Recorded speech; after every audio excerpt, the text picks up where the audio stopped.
Alright guys, so welcome to this tutorial of the explanation of components and bodies. So maybe you've heard of this before, but in Fusion 360 there's two different types of features that you can make, bodies and components.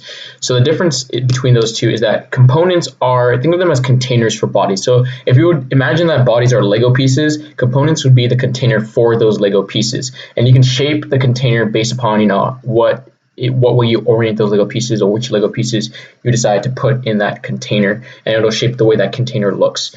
So right here I've already created two different components. Technically, as you can see, they are highlighted but they're different colors, and you see here this component 1 has two different bodies in it, and this component 2 has one body in it. So I'm going to show you guys and highlight some of the differences between components. So let's go start a new design. So whenever you know that you are going to assemble multiple bodies together, you definitely want to start by creating components, because that's the only way you can assemble bodies, that they have to be components. So instead of just creating bodies and then turning that into component, that's one way to do it. You can start with component from the beginning to save yourself a little bit of time and make it the work process a little easier. So I'm going to go ahead and click new component, and I'm just going to hit OK, and we have a new component now. It doesn't have any bodies yet, as you can see.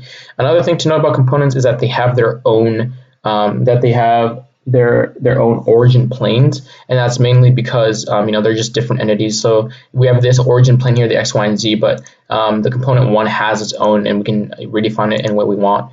So I'm going to go ahead and create a box real quick. And as you can see, it's a certain color to note that it's component 1 here.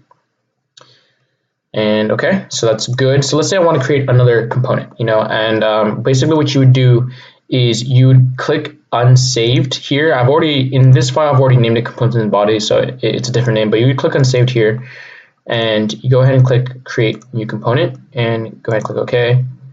And as you can see, it creates a whole new component. It's a totally different color. So let's make this another box on this plane here. Back there, let's do it and extrude it.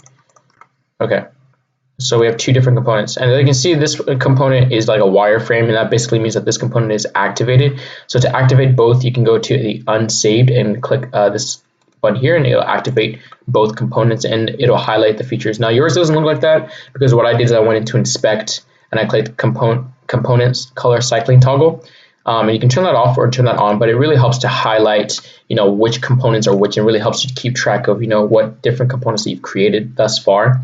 You can also create components within components. So let's go into component 1 here. Let's click create new component. Just click OK. As you can see, we've created a new component within component 1, but I'm just going to click Control Z because I don't necessarily want that. And you can create more bodies on top of these components. So as you can see here in component 1, I have body 1, right? And I can create more bodies in that if I activate this, but first I have to activate the component to create bodies within that component, and so that Fusion 360 knows that I'm trying to create something in that component and not just without it being in a component.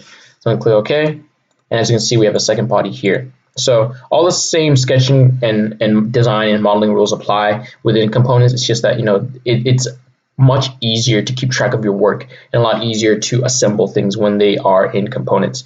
Another thing to note is that when you activate a particular component,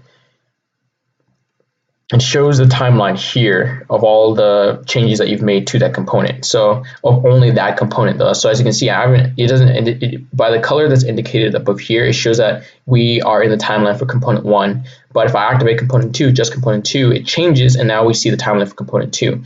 But if I want to see both timelines, I can go to the unsaved folder here, and I can see the exact sequence of events that I've taken to create both components and all the bodies involved. And those are some of the main differences between components. If you guys have any questions about that, please let me know.